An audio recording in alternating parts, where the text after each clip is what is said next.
Hi friends, welcome to Suman TV. తెలుగువారు వాడవాడలా జరుపుకునే పండుగల్లో ఒకటి శ్రీరామనవమి. శ్రీరామనవమి సందర్భంగా అసలు ఏమి చేసుకోవచ్చు, పనులు చేయాలి, ఏమేమి చేస్తే మంచి జరుగుతుంది, ఏమి చెయ్యకపోతే మంచి జరుగుతుంది అనే అంశాలని తెలుసుకోవడానికి రాజమండ్రికి చెందినటువంటి ప్రముఖ జ్యోతిష్య పండితులు ప్రసాద్ శర్మ గారు మనతో ఉన్నారు. ఇప్పుడు ఆయన అడిగే మరిన్ని వివరాలు తెలుసుకుందాం. నమస్కారం గురుగారు. గురుగారు చెప్పండి, ఏంటి శ్రీరామనవమి యొక్క ముఖ్య ఉద్దేశం ఏంటి? ఈ 2026లో వచ్చే ఈ శ్రీరామనవమి యొక్క ప్రత్యేకత ఏంటి? ఏం కార్యక్రమాలు జరుపుకోవాలి, ఏ కార్యక్రమాలు జరుపుకోకూడదు? ఓం శ్రీ గురుభ్యో నమః.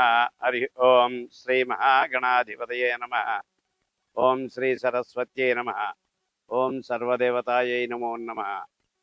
ఈ యొక్క శ్రీరామనవమి అనేసరికల్లా పల్లెల్లోనూ కూడా వాడవాడల్లోనూ ఎంతో వైభవంగా ఈ యొక్క శ్రీరామనవమి విశేషమైన కార్యక్రమాన్ని ఎంతో భక్తి శ్రద్ధలతో ఆచరిస్తూ ఉంటారు.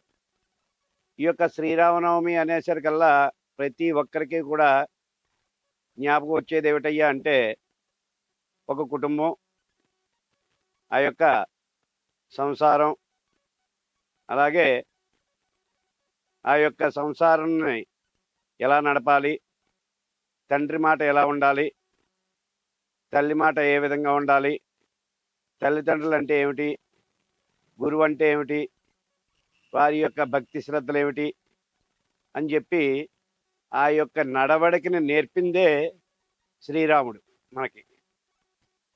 అయితే ఈ యొక్క శ్రీరాముడు జన్మించినప్పటి నుంచి కూడా, అంటే పుట్టినప్పటి నుంచి కూడా విశేషమైన ఒక్కో దానికి ఒక్కో గుర్తుగా, ముందుగా పుట్టిన తర్వాత గురువు దగ్గరికి, ఆ తర్వాత తండ్రి యొక్క మాట జవదాటకుండా తండ్రి యొక్క ఎంతో భక్తి శ్రద్ధలతో తండ్రిని అనుసరిస్తూ తను చేసే కార్యక్రమాలన్నీ కూడా తండ్రికి వివరించి, తల్లికి వివరించి కార్యక్రమాలు ఆచరిస్తూ ఉంటారు. అయితే ఆయన తల్లి దగ్గర, గురువు దగ్గర, అలాగే అన్నదమ్ములకు కూడా ఏ విధంగా నడుచుకోవాలి, వారి విధానం ఏమిటి, ఆ యొక్క అన్నదమ్ముల దగ్గర నడుచుకునే విధానం, అలాగే రాజ్యంలో ఆ రాజ్యానికి దశరథ మహారాజు నేర్పిన విధానంలో ఆయన నడక మొదలుపెట్టి ప్రతిదీ కూడా ఎక్కడా కూడా ఇది తప్పు అనిపించుకోకుండా ఆయన జీవితాన్ని ముందుకు సాగించాడు ఆయన. ఇప్పుడు మనం వాడవాడల పల్లె మనం ఈ యొక్క కార్యక్రమం ఆచరిస్తున్నాం అంటే, ప్రతి చోట కూడా ఆ స్వామివారిని మనసారా ప్రార్థిస్తున్నాం అంటే, మన కుటుంబం, మన హిందూ సాంప్రదాయ కుటుంబాన్ని ఏ విధంగా నడవాలి, కుటుంబం అంటే ఏమిటి, తల్లిదండ్రులు అంటే ఏమిటి, బంధుమిత్రులు అంటే ఏమిటి అని చెప్పి ఒక నడవడిక నేర్పిదే శ్రీరాముడు. అటువంటి శ్రీరాముడిని మనం ఈ రోజున శ్రీరామనవమి సందర్భంగా ప్రతి ఒక్కరూ కూడా ఆయన యొక్క కళ్యాణాన్ని ఆచరిస్తున్నారంటే ఎంతో విశేషమైన స్పందన కలుగుతుంది. ఏంటంటే మనం ఆ రోజును చూసేసి కళ్యాణం చేసేసాం, అక్కడ ఇచ్చే పానకం తాగేసాం, మళ్ళీ శ్రీరామనవమికి మళ్ళీ రెడీ అవుదాం అన్న విధానంలో కాకుండా, ఎక్కడైనా సరే, ఏ గ్రామంలో అయినా సరే, ఏ పల్లెలో అయినా సరే, ఏ పట్టణంలో అయినా సరే, రాముడి యొక్క ఆలయం లేకుండా ఏదీ లేదు. ఏంటంటే రాముడు మనకి నడవడానికి ఒక మార్గం. రాముడు ఒక తల్లి, తండ్రి, గురువు, దైవం అన్నీ కూడా ఆయనే. ఒక్కసారి రామాయణం చదివినా, ఒక్కసారి మహాభారతాన్ని చదివినా, ఒక్కసారి మనం భగవద్గీత చదివినా ఆ యొక్క రాముని యొక్క విశేషమైన స్పందన తెలుస్తుంది. ప్రతి దాంట్లోనూ కూడా మన హిందువుల యొక్క పురాణాల్లో ప్రతి దాంట్లోనూ కూడా ఒక్కో దాంట్లో ఒక్కో విధానంలో స్పందన ఉంటుంది. అది చదివితే, ఒక భగవద్గీత చదివితే ఒక భక్తి, అలాగే ఒక మార్గం, ఇవన్నీ. రామాయణం చదివితే తల్లి ఏమిటి, తండ్రి ఏమిటి, గురువు ఏమిటి, వాటి విధానం ఏమిటి అని తెలియజేసేదే రామాయణం. ఒక కుటుంబాన్ని ఏ విధంగా పోషించాలి, కుటుంబం యొక్క విధానం ఏమిటి, తల్లిదండ్రులు అంటే ఏమిటి, గురువు అంటే ఏమిటి అన్నది నేర్పిందే రాముడి యొక్క ముందడుగు. ప్రతి చోట కూడా నడయాడాడు ఆయన. అందుకనే భరతవర్షే భరతఖండే అన్నారు. ఆ యొక్క మొత్తం నడయాడిందంతా కూడా భరతుడు పాలించట. అందువల్ల భరతవర్షే భరతఖండే అని చెప్పి మనం సంకల్పంలో చెప్పుకుంటూ ఉంటాం. ఆయన ఎంతైతే దూరం తిరిగాడో అంతా కూడా రాముడి యొక్క అడుగు పడిందే భూమి మీద. ఎక్కడైతే పడిందో ప్రతిదీ కూడా పుణ్యమే. మనం ఇప్పుడు అంతటి శ్రీరామచంద్రుడు నడయాడిన ఈ భూమి మీద ఉండి మనం ఇంకా కొంతమంది చేశారులే, చెందారులే, కొంచెం మంది తల్లిదండ్రులను విమర్శించడం, తండ్రిని విమర్శించడం, లేదా అన్నయ్యని విమర్శించడం, తమ్ముడిని విమర్శించడం ఇలా జరుగుతూ ఉన్నాయి. కానీ రామాయణం ఒక్కసారి చదివితే కనుక తండ్రి ఏమిటి, గురువు ఏమిటి, విశేషమైనవి దాంట్లో చాలా మనకి ఒక్కొక్క ముక్క చూసుకుంటూ ఉంటే మనకి అమృతం మాట. అటువంటి అమృతతుల్యమైన భాండారం మనకి అందించిందే శ్రీరాముడు.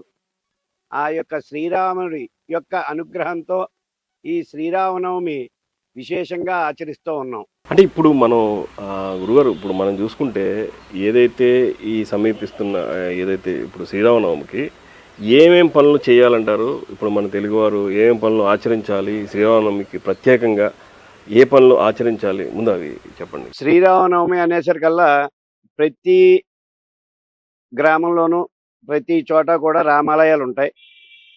ఈ రామాలయాల్ని అనుసరించి ప్రతి ఒక్కరూ కూడా, గ్రామంలో ఉన్న వారందరూ కూడా ఎంతో భక్తి శ్రద్ధలతో ఆ యొక్క రాముని యొక్క కళ్యాణం ఆచరిస్తూ ఉంటారు. అయితే కళ్యాణం ఆచరించే సమయాన ప్రతి ఒక్కరూ కూడా మీ ఇంటి దగ్గర నుంచి తలంబ్రాల కింద బియ్యం కానీ, లేదా ప్రతి వాడవాడ పల్లె పంచుతూ ఉంటారు పానకం. ఆ పానకానికి కావాల్సింది బెల్లం కానీ, అలాగే మిరియాలు కానీ, వేలగిలు కానీ మనం అందిస్తే కనుక, మనం మిరియాలు అనేసరికల్లా నల్లగా ఉంటాయి. మన ఇంట్లో ఎటువంటి చిన్న చిన్న దోషాలు ఉన్నా సరే ఆ దోషాలన్నీ కూడా తొలుగుతాయి. అలాగే బెల్లం ఉంది, గుడం దానం అంటారు. బెల్లం దానం చేస్తే చాలా మంచిది. అదేవిధంగా శ్రీరామనవమి రోజుని పానకానికి ఉపయోగిస్తే ఇంకా మంచిది. అటువంటి బెల్లం అక్కడ శ్రీరామనవమి సందర్భంగా చేస్తున్న కళ్యాణంలో పానకం పంచిపెట్టడం, అలాగే వేలికలు సుగంధ ద్రవ్యాలు అంటారు. ఈ సుగంధ ద్రవ్యాలు ఇవ్వడం, ఇదంతా కూడా చాలా మంచిది. మనకి ఇవన్నీ కలిపి పానకం కింద తయారు చేసి మనకిస్తారు. దానివల్ల మనం స్వీకరించడం వల్ల ఎదర వచ్చేది ఎండాకాలం. శ్రీరామనవమి అవగానే మనకి ఎండాకాలం గట్టిగా ఉంటుంది. అందువల్ల ఎటువంటి వడదెబ్బలు తగలకుండా లోపల ఉన్న కొన్ని చిన్న చిన్న రోగాలు ఉంటాయి. ఇప్పటిదాకా చలికాలంలో ఉండి తర్వాత ఎండాకాలంలోకి రాగానే కొంతమందికి జలుబు చేయడం కానీ, నీరసం రావడం కానీ, అలాగే చాలామందికి విరేచనం అవ్వకపోవడం కానీ, యూరిన్ అవ్వకపోవడం కానీ, ఇలాంటివి కొన్ని చిన్న చిన్న సమస్యలు వస్తూ ఉంటాయి. ఆ సమస్యలన్నీ కూడా తొలగడానికి ఈ యొక్క పానకం చాలా విశేషం. అయితే ఆరోగ్యకరంగానూ చాలా మంచిది.